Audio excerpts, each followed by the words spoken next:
You were the first person throughout the pandemic to alert me to Bill Gates's role and involvement in Event 201. I hadn't heard of that until you. You were the first one to say, no doubt. I remember we were discussing it back in March of 2020 that this was a lab leak. This was a bioweapon gone AWOL. You've been talking about it with some of the leading people, including the law professor at the University of Illinois. You'll never see on Fox. You'll never see at the Daily Wire. You'll never see at these institutional media places. But here is the leading law professor that's been dealing with bioweapon research for the last 3 decades. And it's part of the broader pattern and mindset going back to Operation Northwoods, going back broader the Reichstag fire, going back throughout the history that you've studied and surveyed and discussed and talked about. And then we saw it this past week at Davos, the World Economic Forum. Any illusion that the agenda isn't control through digital currencies, control through digital IDs, control through vaccine passports, control. I mean, Viva got to physically experience the insanity and inanity of those vaccine passports in Kanakistan up there in Canada. But we see what happens when Trudeau goes out in public amongst ordinary people. They're chasing him down the street, and they would have tarred and feathered him if they could. So we see what people really think behind the screen. But talk to people about the idea that the government or governments and the globalists wouldn't be so cynical enough to unleash deliberately a pandemic and then put out a vaccine you would know wouldn't work, and yet still use that pretext of the pandemic to seize power, because down deep these people believe in control more than anything else. Well, you just said it. I mean, historically, normal people just want a wife and family and her husband and just live and produce things and have art and be happy. And we're happy to go play soccer, or we're happy to go for a hike, and we want to go eat dinner and have a glass of wine because we have good families. We come from, I mean, I'll be honest, decent people. We're repeating that happened. The problem is good people start thinking there aren't people that want power and control. And so if you look at Hitler or the communists or any of it, it's called a will to power. And they go, well, these buttons are here. I'm not really powerful if I don't play God and punch them.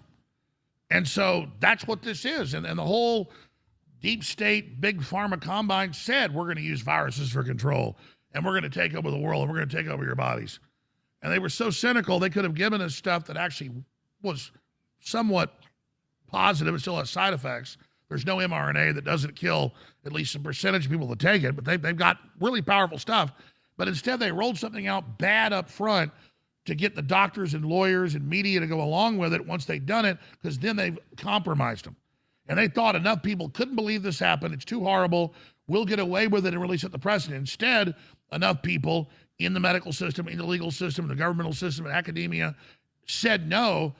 And so now we're at a very magical point where it's backfiring. But this philosophy of corrupting people and getting them to commit crimes, low-level gangs do it. All these organized crime syndicates do it. The Nazis would make, you go commit crimes before you became a made man. The mafia does it. La Cosa Nostra, they all do it. They make the SS, raise a German Shepherd for a year and then strangle it when they were ordered to. And that's about, will you really do what we tell you when it comes down to you? And that's what the pedophilia and all of it's about. So they thought this would be so horrific, the heart attacks in kids and the death, that we would Stockholm syndrome out and go, it must be fine, keep taking it. And there's a group of people, a large minority, that are going along with the lies. There's the vast majority saying, I don't trust this, I'm pulling back. And there's a huge minority that gets exactly what it is. And we've got to burn it into our brains. Evil exists. It's happening again. They enjoy this. And just roll our sleeves up and say, look, I don't care how this ends, but I'm not backing down. I'm not going along with you, and I'm betting on humanity, and we're going to get your ass. And I'm not a vindictive person. I'm not calling for violence. We don't need any violence offensively. We need to take our governments back, our states, our counties, our cities, our provinces. And it has to be done. Once all the documents come out that are coming, they lied about gain of function. They lied. They had it ready. They had the viruses ready. They had the vaccine ready. We have to bring these people to justice. And when you release bioweapons, even Dr. Francis Boyle, you mentioned, 1 PhD a year is given at Harvard. Kissinger was one of them. Zbigniew Brzezinski was one of them. He was top of his class, Francis Boyle. He got the read in. He was a dissident that manipulated the whole time. without ever lying, but just never even talked. They just figured, you want the power, you're here. He was given that special PhD, read it on the world government, read it on the New World Order, read it on the depopulation. You got to get him on. And he then left and fought them. And he thought the UN was good. He became a head UN war crimes prosecutor and Slobodan Milojevic's prosecutor and wrote the U.S. law on bioweapons and chemical weapons. And he just came on my show in early February, 3 years ago, and just everything he said was true, because obviously he wasn't just speculating. He has all the classified connections. He was just saying, here's my opinion, but it was dead on because he knows their methodology of, quote, creative destruction. And if they don't act like God in social Darwinism, well, used to, if you had 5 kids, 3 died. Let's kill a bunch of people. We're helping people out. If you're not really an elitist, if you can't crack a few eggs and make an omelet. And so we've got Dr. Michael Yeadon was on my show yesterday for an hour. I mean, that's the former chief scientist at Pfizer, the head of their respiratory, the head of their and like just saying it's depopulation. I used to be an atheist. I didn't believe in God, but these people are evil. It doesn't even help them to depopulate. Like Elon Musk said, we need 2.1 children for every person. It doesn't help them to do this. It'll destroy them. He war gamed every aspect, and it will do, but they couldn't help it. Because why did Jeffrey Dahmer kidnap his neighbors and inject acid in their brains and rape them and try to create zombies? Because he was a bad person. He was sick. He was messed up. And we could say, well, maybe we could have fixed him if he had a better childhood. Whatever. The point is, he's a real threat.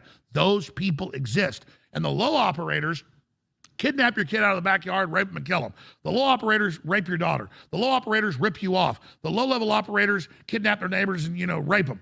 But the high operating psychopaths and sociopaths and their order takers, who are the real enablers, are very real.